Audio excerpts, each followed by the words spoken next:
Chapter 37. Evanlyn was concentrating hard. The tip of her tongue protruded through her teeth, and there was a small frown on her face as she began to trim the piece of soft leather to the correct shape. She couldn't afford to make mistakes, she knew. She had found the piece of leather in the stable lean-to, and there was only just enough for the purpose she had in mind. It was soft, supple, and thin.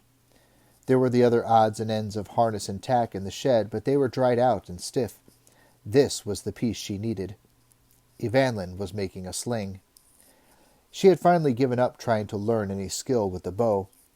By the time she could hit the side of a barn, she thought, she and Will would have been long dead from hunger. She sighed. Being brought up as a princess had definite disadvantages. She could do fine needlework and embroidery, judge good wine and host a dinner party for a dozen nobles and their wives. She could organize servants and sit for hours straight-backed and apparently attentive through the most boring official ceremonies. All valuable skills in their right place, but none of them was much use to her in her present situation. She wished she had spent a few hours learning even the rudiments of archery. The bow, she admitted ruefully, was beyond her. But a sling, that was a different matter. As a little girl, she and her 2 male cousins had made slings and wandered through the woods outside Castle Evanlyn, hurling stones at random targets. She recalled that she had been pretty good, too. On her 10th birthday, to her intense fury, her father had decided that it was time for his daughter to stop being a tomboy and to begin to learn the ways of a lady. The wandering and slinging ceased. The embroidering and hostessing began. Still, she thought, she could probably remember enough of the technique to serve her now, with a little practice. She smiled a little, remembering those privileged days at Castle Evanlyn. They were a far cry from all this. These days she had new skills, she thought wryly.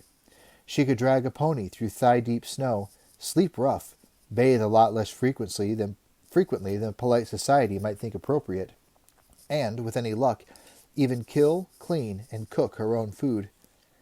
That is, of course, if she could get the blasted sling right. She shaped the soft leather patch around a large round stone, wrapping the stone in it and pulling the soft leather tight to create a pouch. She wrapped and released over and over again, forcing the shape of the rock into the leather. Her hands were starting to ache with the effort, and she seemed to recall that, as a child, servants had done this part for her. "I'm not really much use, am I?" she said to herself. In fact, she was selling herself short. Her reserves of courage, determination, and loyalty were vast, as was her ingenuity. Unlike someone raised into those conditions, she may not always find the best way to solve their problems. But somehow she could find a way. She would never give in. And it was that strength of purpose and ability to adapt that would make her a great ruler, if she were ever to make her way back to Evanlyn. She heard a noise behind her and turned. Her heart sank as she saw Will standing close to her. His eyes were empty, his expression blank. For one awful moment, she thought he was looking for another dose of wormweed, and she felt a real surge of fear. It had been 2 weeks since his last dose of the drug. When she had given him that, the packet was left virtually empty. She had no idea what would happen the next time the need clawed at him. Each day she lived with the constant dread that he would ask for more, mixed with a desperate growing hope that perhaps he was cured of the addiction.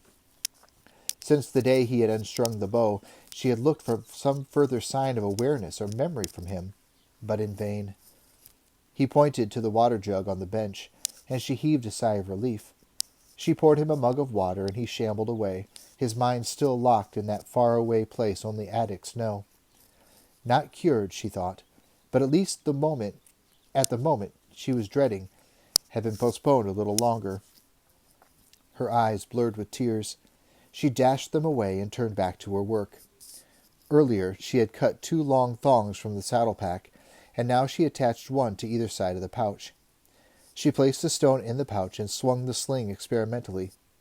It had been a long time, but it felt vaguely familiar. The weight of the rock felt comfortable, and it nestled securely in the pouch. She glanced across at Will. He was huddled against the wall of the cabin, his eyes closed, lost to the world. He'd stay like that for hours, she knew. No point wasting any more time, she said to herself, then called to Will. I'm going hunting, Will. I'll be a while. She collected a supply of pebbles and set out.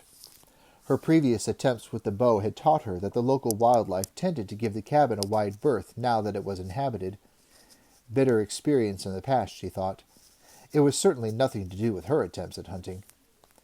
As she went, she took the opportunity to practice her technique, loading a rock into the sling, whirling it around her head till it made a dull droning sound, then releasing to cast at nearby tree trunks. At first the results were less than encouraging. The velocity was fine, but the accuracy was sadly lacking. But as she continued to practice, her old skills began to return. More and more often, the stones she flung slammed into their targets. She even did better when she loaded 2 stones into the sling, doubling her chances of a hit. Eventually, satisfied that she was ready, she set out, heading for a clearing by the stream, where she had seen rabbits feeding and sunning themselves on the warm rocks. She was in luck. A large buck rabbit was sitting on the rocks, eyes closed, ears and nose twitching as he basked in the sunlight and the heat of the sun-warmed rock beneath it. She felt a thrill of satisfaction as she loaded 2 of the larger stones into the sling and began to whirl it above her head. The dull droning sound built as the sling gathered speed, and the rabbit's eyes came open as he heard it. But he sensed no danger in the sound and remained where he was. Evanlyn saw his eyes open and resisted the temptation to cast instantly. She let the sling whip around 2 or 3 more times, then released, following through with a full arm cast straight at her target. Perhaps it was beginner's luck, but both stones hit the rabbit with the full force of the whirling sling behind them. The larger of the 2 broke the right hind leg, so that when it tried to flee, it flopped awkwardly over into the snow. Evanlyn, with a surge of fierce triumph, was across the clearing, grabbing the struggling animal and wringing its neck to put it out of its misery. The fresh meat would be a welcome addition to their meager diet. Flushed with success, she decided she might as well try another hunting spot and see if her luck held. 2 rabbits would definitely be better than 1. She moved cautiously, and the soft snow underfoot aided her stealthy progress. As she drew closer to the next clearing, she began to walk with greater care, setting her feet carefully and making sure that as she held tree branches aside to pass by, she allowed them to return to their initial position noiselessly. In all likelihood, it was this extreme caution that saved her life. She was about to step clear of the trees when some sixth sense made her hesitate. Something wasn't right. She had heard something, or felt something, that was out of place here. She hung back, staying in the shadows inside the tree line and waiting to see if she could identify the cause of her unease. Then she heard it again, and this time she recognized it. The soft fall of a horse's hooves on the thick snow that still blanketed the ground. Mouth dry, heart suddenly pounding, Evanlyn froze in place. She remembered Will's instructions on Scourgel. She was still well concealed from anyone or anything in the clearing. The pines grew thickly in the mid-morning sunshine, and it cast deep shadows between the trees. Her hair had risen on the back of her neck as she stood, motionless. Her eyes darted this way and that, straining to see through the alternating patches of bright sunlit snow and deep shadow. Now she heard the soft snuffling snort of a horse's breathing, and she knew she hadn't been mistaken. Across the clearing, a cloud of steam hung in the air, and as she watched, she saw the horse and its rider emerge from the deep shadows behind it. For one brief moment she felt a surge of joy as she thought the horse was Will's ranger horse, Tug. Small, sturdy, and shaggy in the coat, it was barely more than the size of a pony. As she saw him, she nearly stepped forward into the sunlight, but then, just in time, she stopped as she saw the rider. He was dressed in furs, with a flat-topped fur hat on his head and a bow slung over his shoulder. She could make out his face quite clearly, brown, weather-beaten skin, and high, prominent cheekbones, which made the eyes appear as little more than slits above them. He was small and stocky, she realized, like his horse, and something about him spelled danger. His head turned as he looked at the trees on his right, and Evanlyn took the opportunity to shrink farther back into the cover of the forest. Satisfied that there was nobody watching, the rider urged his horse forward a few paces, into the center of the clearing. He paused there. His eyes seemed to pierce through the shadows to where the girl stood, concealed behind the rough-barked bole of a large pine. For a few breathless seconds she thought he had seen her, but then he touched his horse's flank with his heel of one of his fur-trimmed boots and wheeled him to the right, trotting quickly out of the clearing and into the trees. In a moment he was lost to her sight, the only sign of his presence the clouds of steam left hanging on the freezing air by the horse's warm breath. For several minutes Evanlyn stayed huddled against the pine tree, fearing that the rider might suddenly turn and backtrack.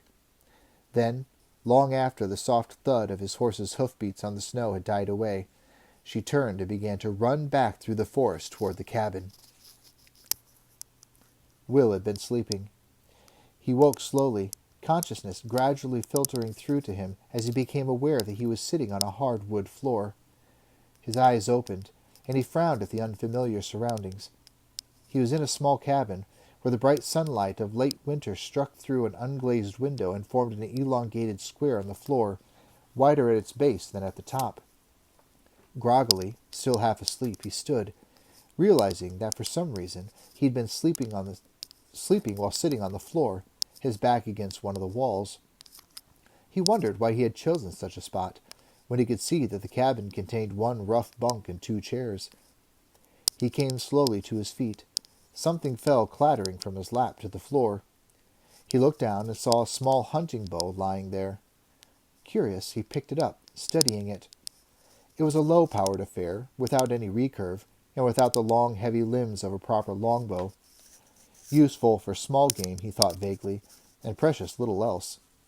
He wondered where his own recurve bow had gone to. He couldn't remember ever even owning this toy. Then he remembered. His bow had been lost, taken from him by the Scandians at the bridge, and as that memory came back, so did others.